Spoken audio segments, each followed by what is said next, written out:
I'd taken the train from Delaware to DC many times before. 7:53 p.m. out of Wilmington, arriving at 9:36. The tickets were cheap, and the train was mostly empty around that time. It was perfect. Tonight was no different. I sat in the window seat as usual, reading, as the train rocked gently back and forth. About 20 minutes into the ride, however, the intercom came on overhead. "Attention, unidentified passenger on board." I looked up. Unidentified passenger. I glanced around the car. There was only the middle-aged woman I saw when I got on, several rows back. She was looking up, confused. What the hell? The voice overhead was different, too. It wasn't the usual garbled man's voice. It was a woman's, monotone and robotic. Do they mean, like, some kind of serial killer just got on or something? My stomach dropped. Wouldn't they say something more extreme though? Like, hide? We're making an emergency stop. This almost sounded like they were announcing someone hadn't paid for their ticket. I glanced to the front of the car, where the LED marquee was. Instead of listing the next station stop, it said, "Unidentified passenger, unidentified passenger, unidentified passenger." The letters scrolled past, over and over, jittering orange pixels. Maybe they mean someone, a Russian spy, or something? Or maybe it was just some sort of glitch. I stared at the orange letters. Unidentified passenger. I texted my boyfriend. The train's saying there's an unidentified passenger on board? Really weird. It's got to be fake, right? Or should I get off? He replied instantly. That's really weird. Maybe get off. I can take the next train up to you. Where are you? I pulled up maps and checked our location. We were just a few minutes from Aberdeen. After hesitating for a second, I grabbed my bag. It probably is just some glitch or something, but I'm not going to be some sitting duck. I turned to the aisle. A woman was standing right in front of me. The middle-aged woman from the back of the car.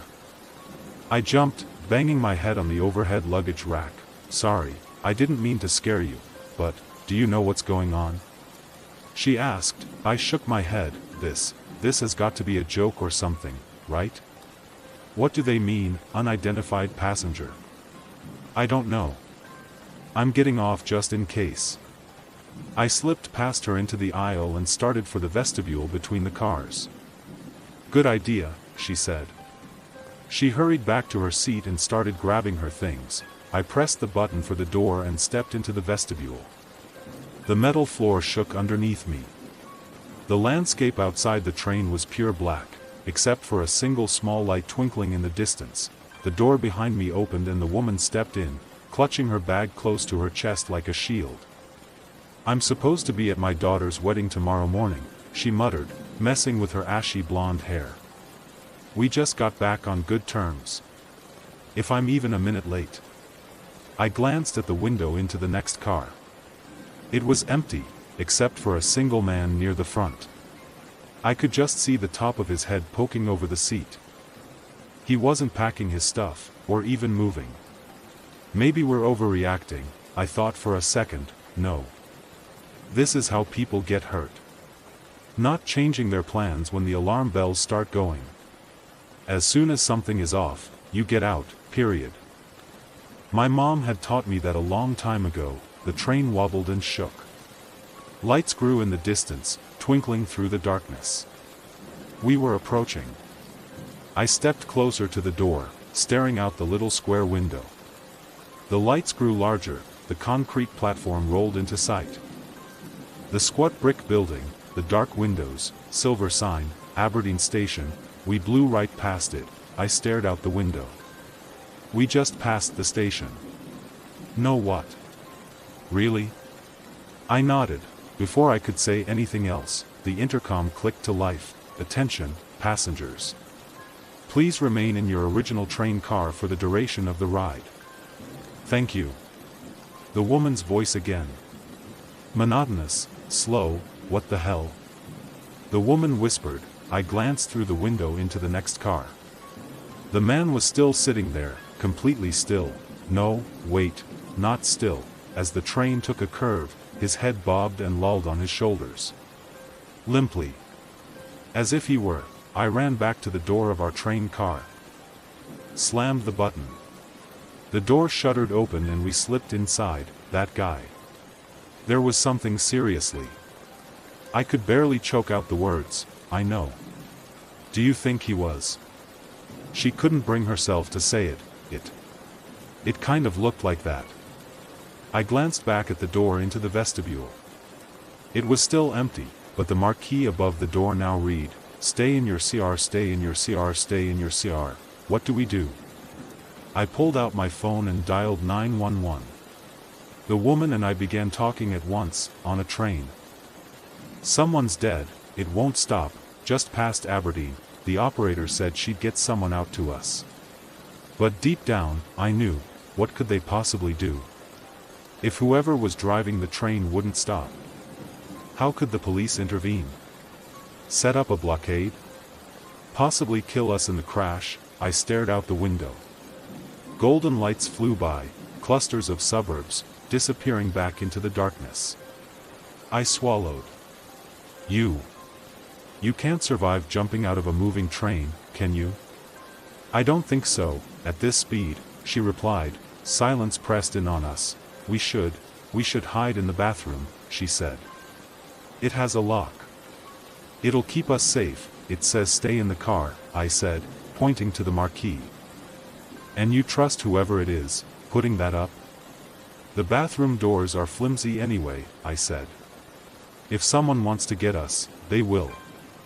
I closed my eyes, running my hands down my face. Could we just be freaking out over nothing? Maybe that guy, maybe he was just sleeping.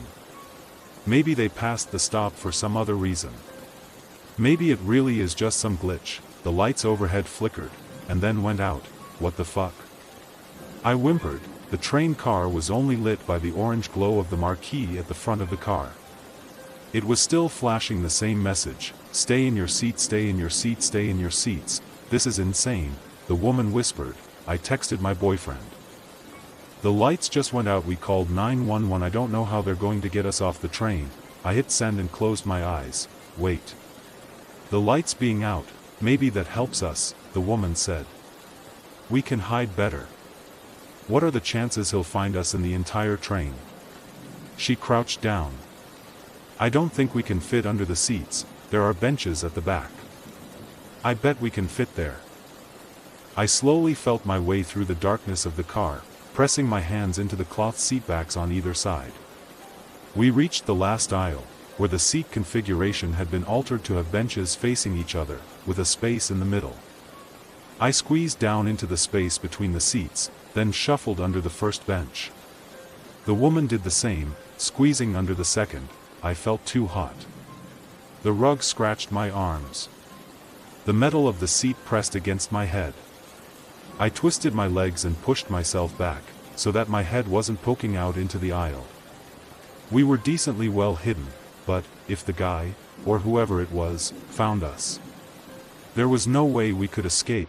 We were trapped. We lay there, underneath the seats, for what felt like an eternity. The car rocked and swayed underneath us. My hair fell into my face. My legs ached. I knew Harry was probably texting me back, but I'd silenced my phone and it was deep in my pocket. I couldn't contort to get it out. Not that I'd want to. What if they came by while I was looking at my phone and found us because of the light? I was jolted back to reality by the shuddering sound of the door opening. No, no, no, no. I strained to listen.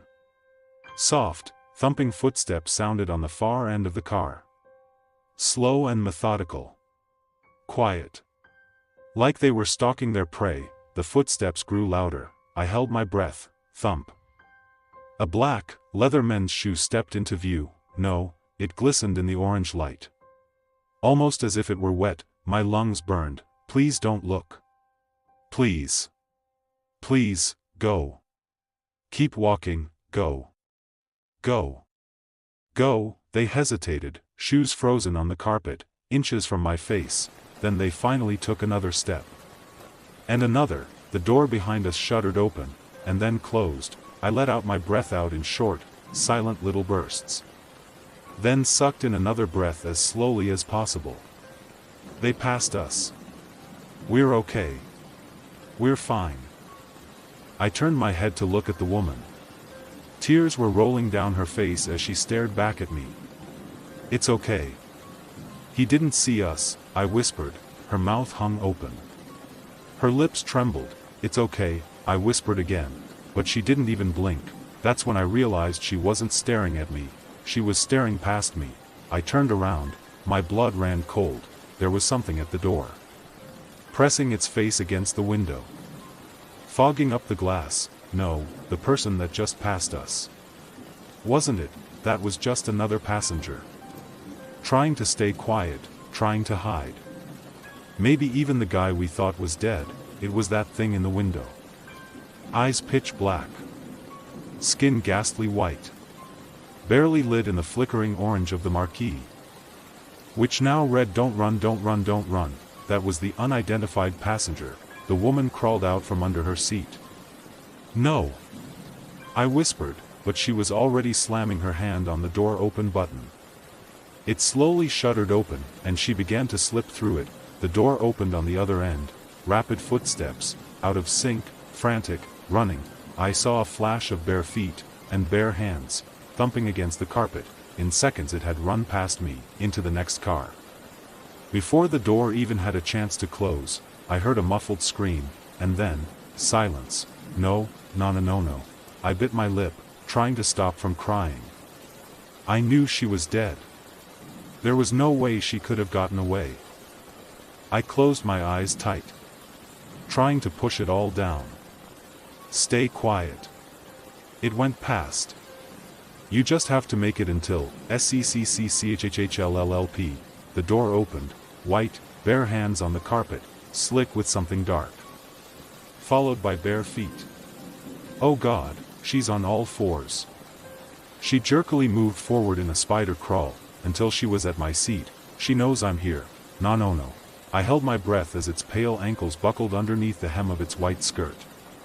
As it began to crouch, long dark hair came into view, skimming down to the floor. More and more hair. As it tilted its head down to look at me, it stopped just short of showing its face. I could see its hairline. Its forehead. As it hung its head upside down, inches from my face, it stopped there, frozen, waiting. I could see its entire body shift as it breathed. I could hear the high-pitched rasp of its breath. A single drop of blood dripped onto its pale hand, but it didn't show its face. My lungs felt like they were about to burst. But I forced myself not to breathe. Not to move.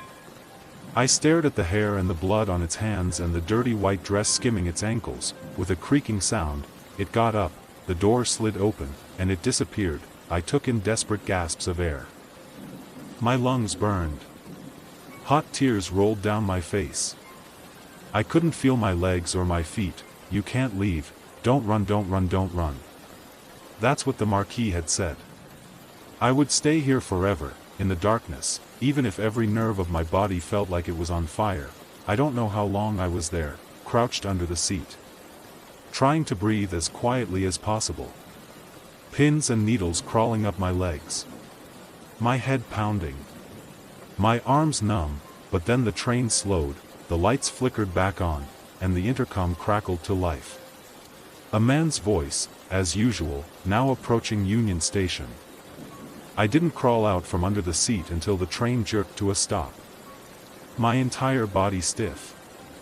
Blazing with pain, I pulled myself out from under the seat.